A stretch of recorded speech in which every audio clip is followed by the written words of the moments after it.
I woke up from surgery and I remember not only finding out that I had cancer and then finding out that I needed 6 months of chemotherapy, but also having what I described as anxiety running through my veins because it would literally rush up. I say to my kids and my friends, it's not like you're just hot. It is like an inferno inside. Welcome to Tell Every Amazing Ladies Roundtable. Today we're chatting with Dr. Shiva Gofrani, OBGYN and ovarian cancer survivor, Golda Arthur, an award-winning podcast host and journalist, and myself, Pamela Esposito Amory, co-founder and CEO of Tell Every Amazing Lady. Today's topic is menopause symptoms. I don't know if either one of you have a funny hot flash story, but I can tell you my first hot flash, which was very surprising to me. I woke up from surgery and was in the middle of they were starting to tell me I could leave the hospital. My husband was there, a nurse was there, and they were sort of helping me get dressed. I was just literally stepping up off the stretcher, and the nurse was there, and I said, wait a second, do I have a fever? Because I literally felt the burning sensation of when you have a fever flush, that flushness came right over my forehead, and I felt it, and it felt really hot, and then it was gone. And I said all of what I just said out loud, like, wait a minute, I feel like I have a fever, and then it was gone, and the nurse was like, that was probably your first hot flash. I literally just stepped off my stretcher from this surgery and had my first hot flash. So Postmenopausal at that moment. We know the minute Pamela at 3 o'clock in the afternoon, whatever time that was, here it is. So I don't know if either one of you have a hot flash story to share. The night after the surgery, because Pamela had told me this story as well, I was like, where's my hot flash? When is it going to show up? And it didn't, but I remember waking up in the middle of the night, and it's like this weird sensation, neck upwards, a very dry, intense heat. It's like someone was baking just my head, and it lasted 90 seconds, and I know because I timed it. And it used to be that I couldn't do anything when I was in the middle of a hot flash. So if we were talking and I was getting a hot flash, I would just need to sit there and wait till it goes, not moving, not speaking, not blinking. And people would be like, are you okay? And I'd be like, well, I'm having a hot flash, so you're just going to have to deal with it. And they're much less now, but they used to get pretty intense. Yeah. Because I just didn't feel like I could move while it was happening. You know. What about you, Dr. Shiva? I mean, mine is not. I don't think it was funny, but I do think this is great to talk about it because everyone's experience of hot flash is different. There's a bunch of varieties, and I had always heard my patients talk about it, and I put patients into surgical menopause and said to most of them, we will be putting a patch on you in the recovery room so that you actually don't have to experience these, because I was operating on patients with benign cases typically. I woke up from surgery and I remember not only finding out that I had cancer and then finding out that I needed 6 months of chemotherapy, but also having what I described as anxiety running through my veins because it would literally rush up. I say to my kids and my friends, it's not like you're just hot. It is like an inferno inside. Yeah. I would get a very weird tingly feeling on the back of my neck, and then you would see droplets of sweat, which was very attractive, right across my lip. And that first 6 months, while I was going through chemotherapy, I couldn't use hormones especially. And so I was actually very liberal with myself with recognizing that I was going to treat them later, but in the short term, I needed something that was going to really help decrease my anxiety. And so that was by taking anti-anxiety medication, which helped with that part of the hot flash. So my advice to anyone going through surgical menopause especially is if you're a candidate for hormone replacement, please, please, please use it. It's safe and it's life-giving. And if you're not a candidate at all or yet, absolutely speak to your doctors, because there are so many other medications that we can use nowadays some are holistic, some are habits, and some are medications that are very, very well studied that really help, because it is a terrible thing to suffer through, right? And I think women are often told things like, well, you can use something if they're bothersome, right? And so I think we're taught once again to kind of suffer a little bit. Like, how much suffering is enough suffering, right? When am I a wimp if I actually say something about it? It's terrible. Or at which point do we earn the medication? Yeah. Like, is that bad enough? Yeah. Is one time that I just stay silent for 90 seconds in the middle of a podcast episode enough? I don't know. Yeah, that's right. Yeah. Just want to talk a little bit about symptoms, and these symptoms I know could affect surgical menopause or any types of menopause, all the different stages. So there's all these some words you've used before, like weird things, like, you might call your friend and say, have you having this, or what does this mean, or go to Dr. Google. I'm trying to think of some of the strange ones that I've had, but I mean, hot flashes on its own, everyone always talks about, and I was expecting that. But bone health has been interesting. Cardiovascular issues have been interesting. Dry hair and dry skin has been really frustrating. I have a different type of hair than I've ever had in my life. So, using new products has even been interesting to me. Just exploring the grocery store aisle or the pharmacy aisle of what other things I need now. What has your experience been like? Well, I think the dry skin is really interesting because that was one that I was unprepared for. It's like this really intense itch, and whatever I'm using is like not really working. So that was a new one for me. Insomnia was that's a big high on the list. In the 1 year that I was in, the year after surgical menopause, that I wasn't taking anything. I would wake up at 2 a.m. every morning, and I would refuse to get out of bed because I knew I would do something that would keep me wired for much longer. So I would just be there, just being like, oh, look at the ceiling, and 4 o'clock in the morning is when I would go back to sleep again. We joked around that I told you, call me because I'm probably up. It's 3 a.m. That's right. And I think the knock-on effect of that was it impacted my mental health. I think it really did, because we need to sleep to function, and I found the brain fog was very bad, and I think probably separately anyway because of the lack of estrogen that took a hit. The bone health is an interesting thing because I don't think it's a very visible symptom.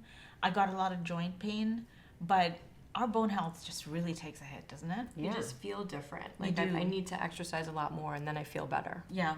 Oh, interesting. Okay. Yeah, at least for me. Yeah. I knew I need to keep moving to almost like lubricate my bones. Yeah. I mean, again, so many comments. First of all, we don't even know the effect. I don't know if either of you have had a bone density test yet. Yeah, I have. And you don't have any osteoporosis or osteopenia. I have osteopenia. Okay, which means, so for anyone listening, if they haven't had a bone density, because the bone density is only indicated technically at age 65 for screening, but those of us who have had our ovaries removed are in different risk factors, and a lot of women don't know that. So many women don't realize that then they should get estrogen to decrease the risk of osteoporosis. It's so impactful. The second thing I was going to say is that sleep, when I always joke, if I can tell a patient beforehand, here are the things you might be feeling or you might feel in the future, and I go through the laundry list of like from head to toe, less hair on your head, more hair on your chin, a little bit of acne, hot flashes, night sweats, brain fog, mood changes, feeling like you want to kill your family, breast tenderness, ovulation pain. Like I can see their eyes get wide because they're like, how does she know? And the good news is I always say, while you're right, everyone's menopause is slightly different, on the other hand, everyone's menopause is a Venn diagram, right? So we all have overlaps, which to me is so wonderful because then we don't feel alone. The waking up in the middle of the night is a common one that a lot of women don't associate with menopause. So I have patients who say, I don't have any menopause symptoms. Okay, tell me, like, are you waking up at 3 a.m. and your mind is racing and then you feel like you have to pee and you don't know if you want to get up and pee? And they're like, yes.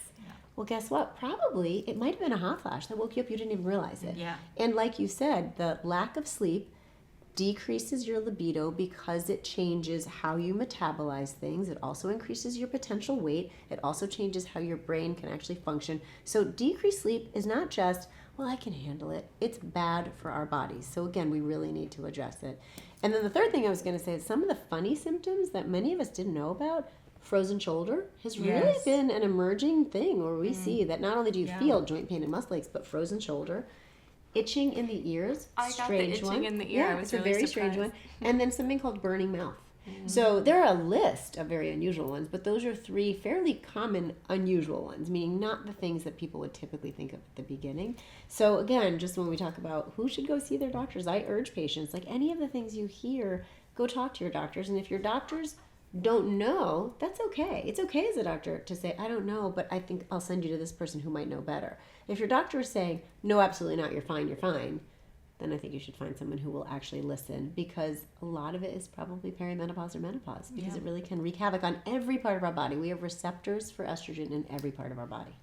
Well, it sounds like around the world, a lot of women are up at 3 o'clock in the morning, and we should all call each other and have like a menopause party. Exactly. Yeah.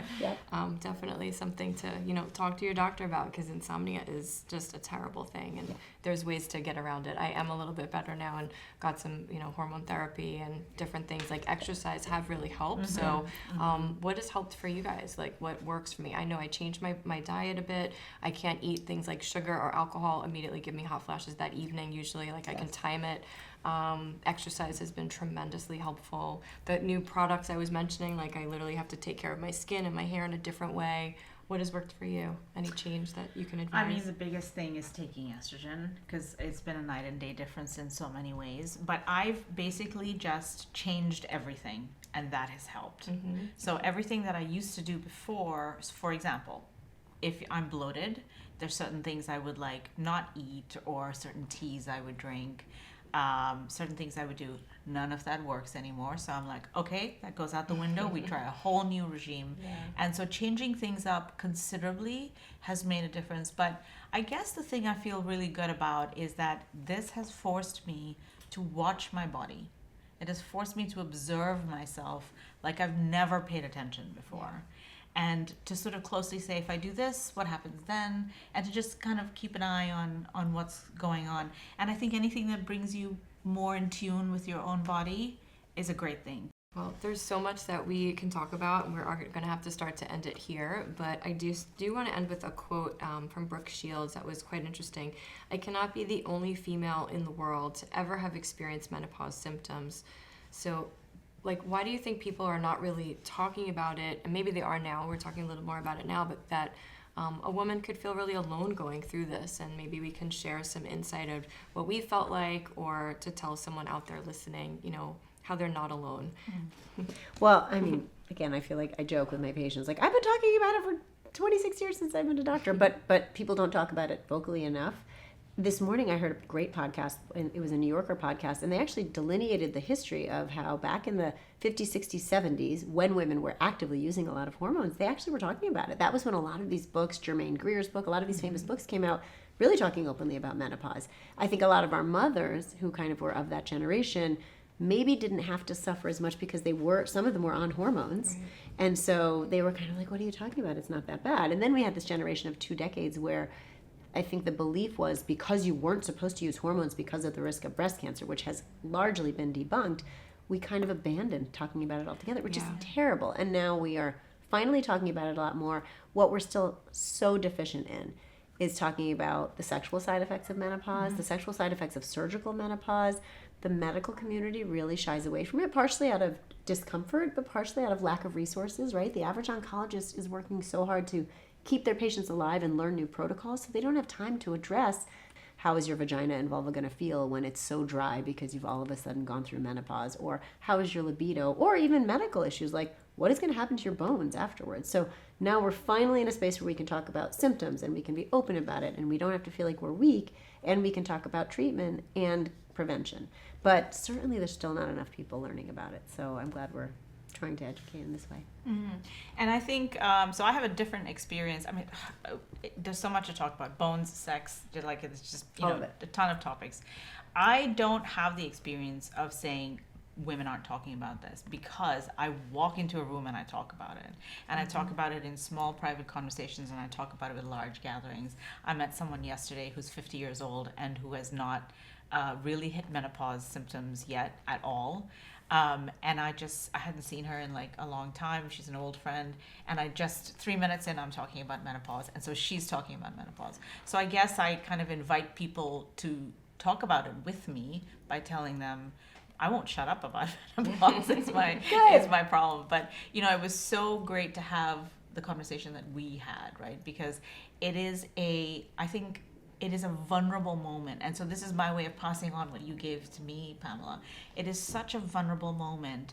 I don't think there are 2 menopauses that are like, I could be wrong, but you sort of end up thinking, is it just me that's having this weird symptom? And then you get to say it out loud to somebody else, and you're like, oh, but that's also weird. So suddenly you're not the only weird symptom in the room, and I think that makes a difference. The last thing I'll say is my theory about why we're starting to talk about menopause now is that there's a generation coming of age into menopause.